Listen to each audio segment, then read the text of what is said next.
All right, welcome everybody. I'm gonna move back to my spot here. So today we're going to do a series of joint warm-ups.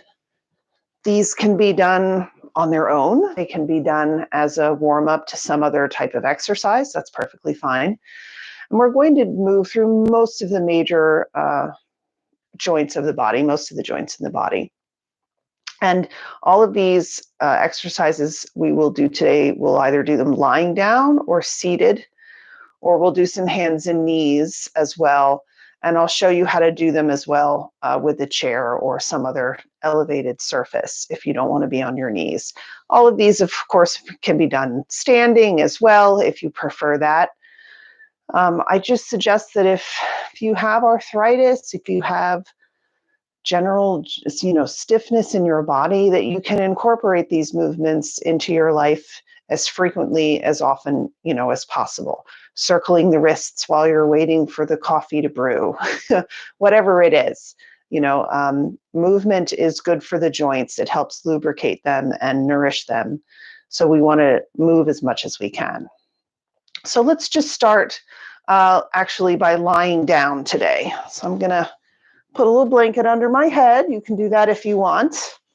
I'm going to come down onto my back, and I'm going to bend my knees with my feet flat on the floor. Then I'm going to take my feet wider apart from each other, and then exhale my knees to one side. It doesn't matter which side.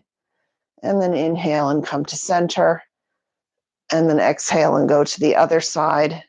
Sorry, I think my mic was right up in my neck. I fixed it. So we're just going side to side here. And you want to move in a comfortable range of motion for you. If your knees don't come as far over as mine, that's fine. Just do what feels good for you. We don't want to go into pain. You want to move slowly and mindfully. All right. So I'm going to do one more on each side. And then I'm going to bring my knees back to center, walk my feet back together so they're a little more comfortable. And then starting with my right leg, I'm going to straighten and bend the knee. Now you can do it up in the air here, or you can lift the ball of your foot off the floor and slide your heel out and then slide back in. Whatever movement you prefer is fine. But we're just bending and straightening the knee a few times.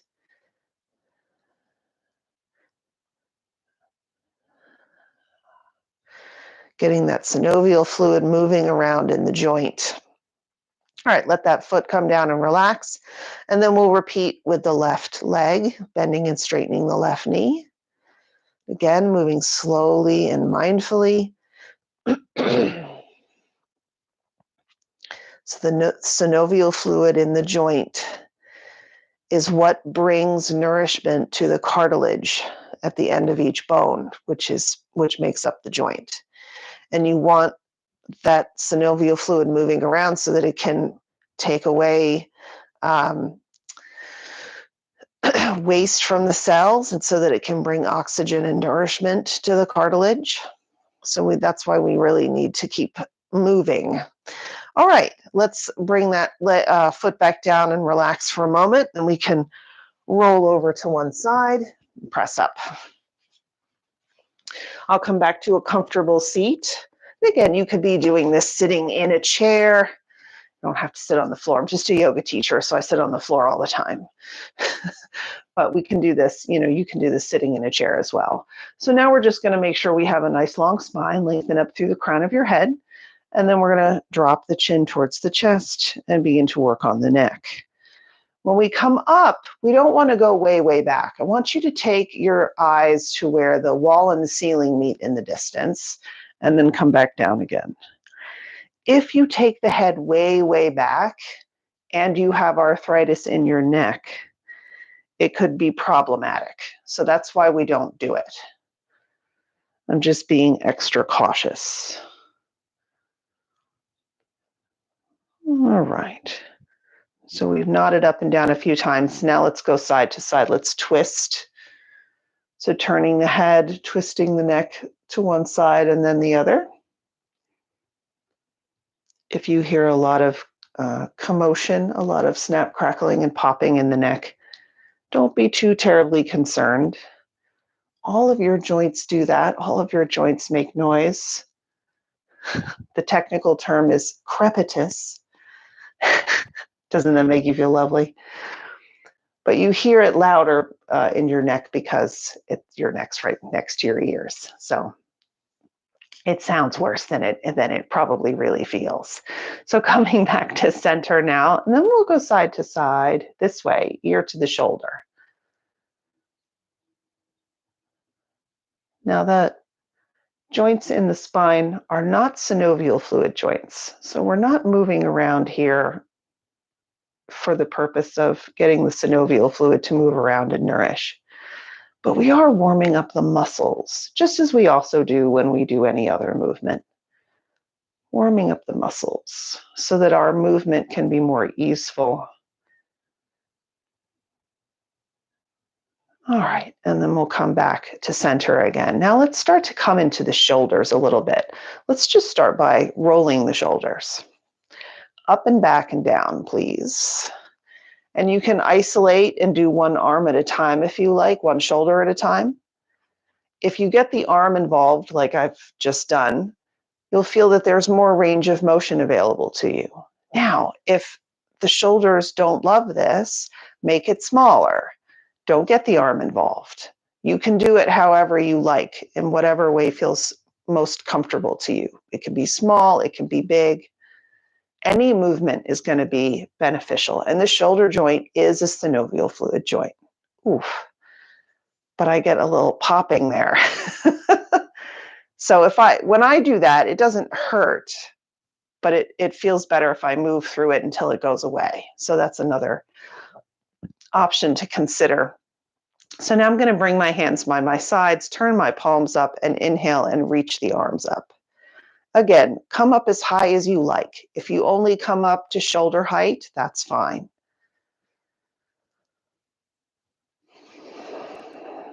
And I'm matching my movement with my breath.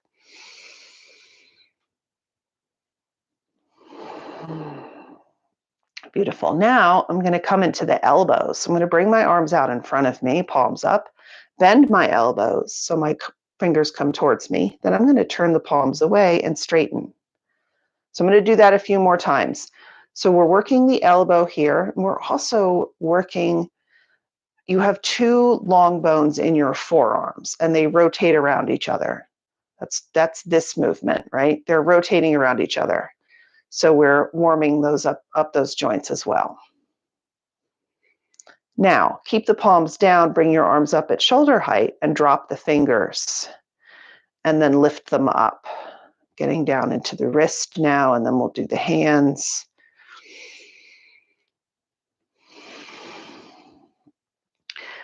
And if you have a particular part of the body which needs more movement than others, for example, if you have arthritis in your hands, you might just learn some of these moves and just do those things. Or repeat them, on your own. Like I said, while you're waiting for the coffee to brew or what have you. So now I just have soft fists. I'm circling through the wrists. And then I'm going to circle the other way. I got lost in looking at my own video feed and I couldn't figure out what direction I was going in. If you can hear my wrist cracking, snap, snap, snap. And you think, oh, it goes away, and then it came back. All right. So now for the hands, let's start by doing palms up with the hands. My fingers are spread wide. Okay, so I'm just trying to show you what I'm doing here. Now I'm going to take my thumb and I'm going to press my thumb to my index finger. So like I make the okay sign, right? I'm going to press a little bit because I can comfortably. If not, don't press, just touch and then spread back out. And then we're going to touch the middle finger to the thumb tip and stretch it out.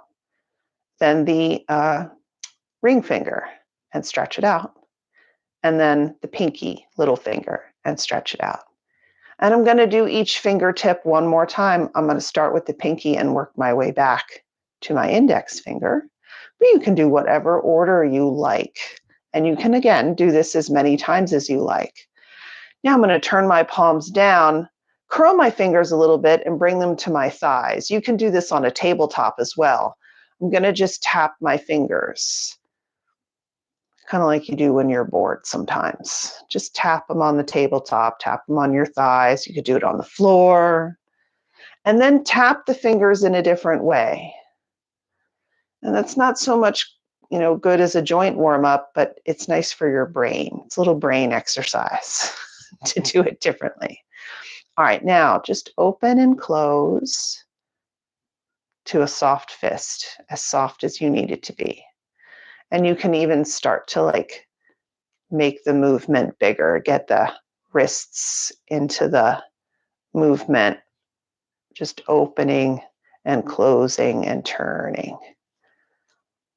All right. So now the upper body should be feeling pretty good. Let's go back down to the lower body. So if you're on the floor, you can extend your legs out. If you're sitting, just bring your legs out in front of you, and we'll take them a little bit wide. Bend the knees a little bit, and we can windshield wiper, kind of warming up the hips again. We did the hips already, but we can do them again. You can get them from lots of different angles. All right, let's bring the legs back to center now. So now I'm going to lift and spread my toes and bring my hands behind me for support. Lift and spread my toes, and then I'm going to point my toes. Lifting and then pointing. So I'm working through the ankle and some of the smaller joints in the foot and the toes. Now, keeping the toes pointing up to the ceiling, turn so that the soles of the feet come in towards each other, and then try to turn the soles of the feet away. In towards each other, away. Inversion, it's called, eversion. Let's do a couple more.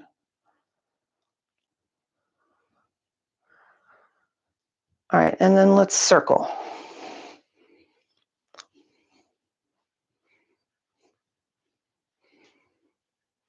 Now you could also, for example, let's circle the other way. You could do that knee work, the bending and straightening of the knee from sitting in a chair, or you could do it sitting on the floor like this.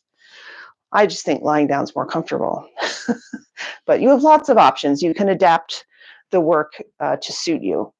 I'm now going to move to hands and knees for a moment, and then I'll show you how to adapt this to standing, and then we'll do the movements from a standing position.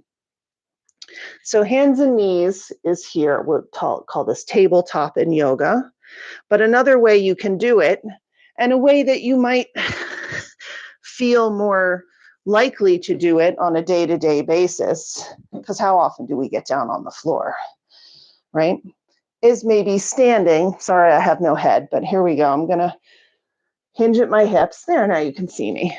Hinge at my hips. So my feet are parallel. They're right underneath my hips. And then I've got my hands on the seat of the chair. You could also do a soft fist if that's more comfortable, or hold on to the side of the chair, or you could use a coffee table, whatever works better for you. Okay, so here I'm going to work through the spine and then a little bit more in the hips. I'm going to bend my knees, lift my tailbone, draw my shoulder blades together, and feel like I'm releasing my belly towards the floor. So I feel a nice, strong engagement in my spine here. And then I'm going to come back to neutral. And then I'm going to lift the tailbone again, draw the shoulder blades together, and come to neutral. And I'm going to do it one more time. And again, you could do this seated. I'll actually show you that in a moment. Coming back to neutral then. And now I'm going to take my hips side to side. So my feet stay planted. My hips are going side to side. And I might get a nice stretch on the outside of the hip.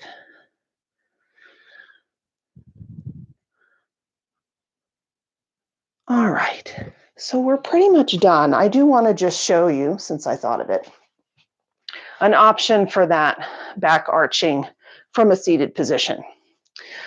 So Let me change my angle a little bit. There we go.